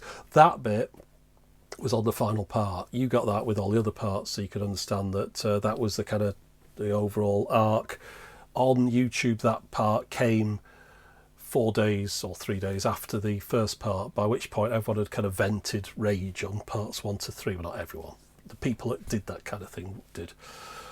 The VHS packaging, I think I'm not going to do packaging again. That was a waste of time. You know, the Blu-rays that look like VHSs inside the packaging. Just thought it'd be a bit of fun. Sometimes these things, these silly little things, are successful. You go, look at this stupid thing, and goes, hey, like that, and then I think that one's got the place it deserves. Auditors, part 3. Now the Auditors videos, the weird cassettes and things, I ended up being a bit obligated to do that one. I didn't really have enough to go on. I normally like to have 4 things in it. In that one, I had the Fox music reel, which I couldn't really play much of, but people seem to like that. I got the record from those nice chaps, those School Drugs, and that, you know, what can you really say about a record other than it's a record? So, and then we got the tape from the DCC Museum, Sergeant 606, which is nice to show. Love getting new DCCs, but perhaps maybe not enough to talk about on it, so it didn't really capture anyone's attention, that one. I was hoping the Fox reel would kind of drag it along, all the other ones had sort of got its tailwind, but I don't think it's happened. Another dashcam review there, number 66 now. Now this one, I put it out in the subscriber feed, so that's 700 odd thousand people. Perhaps at the time I put it out, maybe 600 odd thousand people had the opportunity to watch it, and 97,000 did. So less than sort of 1 in 6, 1 in 7. So it just shows you the dashcam stuff just kind of doesn't really bite anymore. That's what made me realise, in a way, that dashcam, I think it was this one where I thought, well, that's just died on its bum. And that was quite early in the year, that as well. So even after all this time, it's doing nothing. So yeah, that's kind of taught me a lesson that dashcams, the world has moved on. So have I. I mean, I was only buying new ones because I wanted to put a new one in the car to do a review of it. And now I realise that there's not much point doing that. Anyway, custom vinyl video discs are here. That was the follow-up to the vinyl video, where the chap sent me the record with me on it. So that was like a free video, really, that I could put out, just as put the same equipment together and just say, oh, look what I've got, this is a bit fun, isn't it? A bit of promotion for him, because he was nice enough to send it to me, and I thought people might appreciate the fact that they could go and buy their own vinyl video discs, and also a bit of a sort of answer to the question where people were going on about the fact that it was all fake and vinyl video didn't work, and how could it possibly work, even though it had been working for 100 odd years. So yeah, that 95,000, I suppose that's okay. The Maximal Wall radio. Now I think that's the least successful of the ones I intended to put out as an interesting video. That's that radio that's in a frame. I think when I started on it and I looked at it, I thought, well, actually, I've got nothing to say about this. That's a shame. That's the thing with radios. Where's that radio gone over there? It's packed away. Radios, they're not that interesting as an object. I mean, they're useful to use, but you can't really say much about them. They don't sort of do anything. That's why I always prefer a hi-fi with a bouncy needle or a little VU meter. At least you've got something you can show on the video while you're talking about it. A radio just kind of sits there like, So yeah, I can see why that one didn't do swell. I say didn't do swell, 91,000. I know people will be saying, oh, I'd kill for those numbers. But, when you've spent a week on something and you've spent 100 odd quid on it and it gets 91,000, that means that one's lost money. So you can only do a certain number of videos like that. And finally, the Aoki DR01 dashcam review. Now that one was the one I didn't put in the subscriber feed. I just dropped into the viewers, let's say like other videos from this channel, or latest update, or latest upload, I should say. 65,000. So it kind of tells you a little bit about how that affects the numbers. But yeah, still 65,000 for that. 97,000 for the other dashcam review that did go in the subscriber feed at the beginning of the year. So only 30,000 difference between them. Probably by the end of the year they'll end up, if you look at a 12 months rolling numbers on them. It'll end up pretty much the same. But yeah, I think the dash cams are kind of dead now. So there you go. That was 2018, longest video ever. I'm not going to stop yet though. I've written the things I wrote down earlier on. Well, I don't know if that was on camera now, but anyway, I did write down some things earlier on. What was I going to say? Oh yeah. What does this mean? Ebooks? No. Oh yeah, that's a reminder for myself. So, Fifth Gear I mentioned on Channel 5 in the UK. It's a TV show that people in the US probably won't be aware of. I don't even watch it myself, but it contains some of the presenters are ex-presenters that used to be on Top Gear before it sort of went all silly. And Vicky Butler Henderson and Tiffany Dell, I think, are the two that used to be on it. The reason I mentioned this is because that is one of the places that I've got my presentation style from, in a way. Many years ago, I was trained in presentations in work. It was just one of those things. I don't know why they did it, but to stand up in front of people and explain things to them. So it didn't sort of faze me too much. You get used to. They play back video of you to yourself and say, well, you said 6 million times and you were talking too quickly and all this kind of stuff. So I'm not perfect, but I'm a lot better than someone that hadn't had any kind of pointers at all. But the reason I mention these Fifth Gear people, Vicky Butler Henderson and Tiffany Dell, is because I went to a motor show it might have been 2000, might have been 99, something like that, and I got tickets for the press day. I think I won them in a competition in a magazine or something. I just filled in a thing and won them. And I was never that mad on cars, but I always, it was just something that I think the top prize might have been something worthwhile, to be honest, and maybe this was a runner-up prize. Anyway, so I got these tickets for this press day, which is the day before the public's let in. So I remember it from my own experience going to the motor show. This is at the NEC in Birmingham. It was always packed. You were just like walking around, like everyone's like, you could never see anything. So this seemed like a good idea. You could see all the cars on press day. So I went with the missus. Been together for years when I think about it, but we went down on the train and we had a look round. And I've got it on a videotape. I can see the end of it up there. And I took my camcorder, of course. That's how it's on a videotape. It didn't just magically appear. And filmed a few things there. There were a few interesting cars on the show. Back when cars were slightly more interesting than SUVs.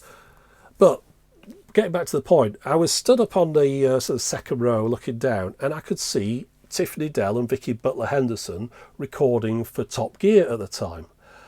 So you could sort of see behind the scenes in a way.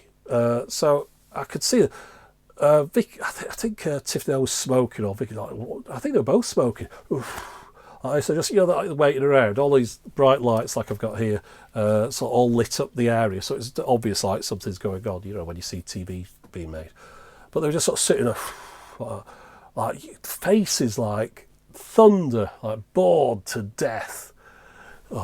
That you never seen their face like that on television. Like, having a coffee or something. And then obviously the director says, all right, we're ready. So they put the camera on and he switched it on like that. Hi, I'm here at the motor show today and it's amazing. We're having this kind of enthusiasm I'm so excited about. And it's like, and it was so OT. It was like a one to the other, like snap, like two different people, like Jekyll and Hyde. Obviously put the fag out first, but it was something that stuck in my mind because I thought, wow, that looks so weird watching it in person. This person with a bright light in the face, hi, we're here in there. But then I saw it back on the TV a week later or whatever, and it just looked normal. It looked like people being normal television presenters. And it clicked in my head that to be normal on TV, you've got to amp it up. You can't be normal because normal looks miserable. Maybe it's just because everyone's kind of up the bar to what TV is supposed to be like. It's supposed to be this enthusiastic kind of thing with lots of facial expressions and that.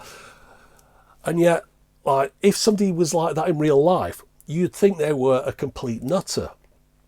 But it stuck with me all this time, and I've realised that whenever you appear on camera, you've got to up it a little bit, because what comes across has to be a bit, I'm not thinking sort of abnormal, sort of super heightened emotions in a way. So yeah, that's my story about Fifth Gear, which isn't Fifth Gear, it was Top Gear when those two were on it. Turn the camera on, completely different experience. And finally, to finish off, I don't know if I should be going on about this. I was going about my headaches, wasn't I? I get a lot of headaches, and it's because my right eye has pretty much failed now. I can barely see anything through it. If I had to drive with two eyes that look like that, I couldn't drive. In fact, I can't even read anything, watch the telly or anything. This eye is fine with glasses. But because of the difference between the two, it's ruining it. Now, if I do that, that's perfectly clear. If I do that, that's rubbish. Together, I'm getting this kind of bog-eyed effect. Now, whenever you say things like this, people say, oh, you should go and see a doctor. Yeah, trust me, I've done all that. I've been to all the opticians and all the rest of it. It's probably my macula, back of the eye. It's failed. It's not to do with diabetes, although that's another potential problem in the future. I've had sort of cysts on the macula, which have scarred the macula, and basically the bit at the back of the eye that receives the images is just ruined and cannot be fixed. That's the important thing to mention. So yeah, the reason I'm mentioning this is I'm starting to think I might end up wearing a patch in a bit, like an eye patch. But it's hard when you got glasses on. You can't. In fact, I was watching The Kingsman Part 2 the other day, and he's got his blacked out glasses on one side, and I thought, that's an idea. So I got some black vinyl stuff and put it on my other pair of glasses. But I'll tell you what, it looks kind of with an eye patch on. It looks cool, but your eye does really weird things when it can't see, and you start getting like orangey, whizzy patterns because it's trying to kind of see. Because this one can see. So it's going, oh yeah, I'll have a go at seeing that, and it's trying to amp up the darkness, and it just that's terrible as well. So wearing an eye patch is not much fun either. I don't know why I mentioned it. I just wanted to sort of say that yeah, everything's falling apart, I'm afraid. I've still got one good eye, and I'll keep trying to make videos with my one good eye as long as I can. Anyway, so there you are. That was the best of 18, longest video ever, I hope. You get your value for money, at least. Well, I would say you are. I don't know if you are. You have to decide that. Quite a few people recently got in touch with me about leaving Patreon. A lot of people saying, oh, they're upset that Patreon was not allowing certain people on their platform anymore, kicking them off and stuff. I'm a little bit tired of all the drama about this, people leaving for this, leaving for that, and then coming back and then saying, I left because of this and I'm back again. I don't have any control over this stuff. The reason people have asked, have I got any other systems other than Patreon in force? No. When it was all kicking off the other year, I'd signed up for something. I've forgotten what it was now, some kind of crowdfunding thing. The problem with any other way of receiving donations is that it's all about the tax. This is the thing that people don't cotton on to. If you say, "Oh, just pay me something through PayPal if you want to," you can't do that. I've got to declare that to the taxman. I've got to declare where it came from. And also they've got to pay like VAT or equivalent of your local taxes in their location. It is incredibly complicated. I can see on Patreon what they do each month as far as, say, someone from the US donates something, they'll pay the tax in the US. Someone from Lithuania does, they'll pay it there. And then because I know I pay money to various people. I support a number of people. I can see how it all works from the other end as well. I can't do all that. That's like, you need a company to do that. So yeah, I did sign up to another one a while ago, which probably does something similar. But I don't really want all these different things I have to kind of manage. It was I like being on Patreon. It works. I've got one place where I can post these videos and we can have a bit of a chit chat. And I'm sorry if people are upset that other people aren't allowed on there for whatever reason. And but I've got no horse in that race. It's I'll do my thing. I'm just doing my thing. I'm not a spokesperson for Patreon or any of these other people on there, or even whatever causes they're interested in. I'm just making videos, and I use this as a way to support those videos. So that's it. And moving on from that, I've just got to say thanks for all your support over the last year and previous years. I know people have been here for years now, and you'll notice in 2018 I've put out a few more of these Patreon exclusives, because I've realised the value of the Patreon people is starting to get to the point where it's a little bit more important some months than YouTube and other things. And of course, as I mentioned before, the revenue from affiliated sales from eBay and Amazon died off because of the way YouTube set up their website. So all these people on mobile phones and things don't even see any links, can't click on anything. So it has become very important for the continued success of the channel, and for me continuing to make videos. So yes, thank you for your support, and hopefully I'll have lots of interesting things to show you in 2019 as well. I've already made the first video. I'm not going to say that was interesting. It was all right. I'll put that out in the new year though, I think. I again, going back to the kind of way revenue works, I feel that after Christmas everyone's spent up as far as ad revenue goes, and then maybe there's a bit more in January perhaps. We'll see what happens. I don't think there's any point putting out a video on like the 29th of December. I just don't think that's going to work. So I'll just wait a couple of days and we'll see what happens. But yeah, that's it. I don't know what else to say other than thanks for watching.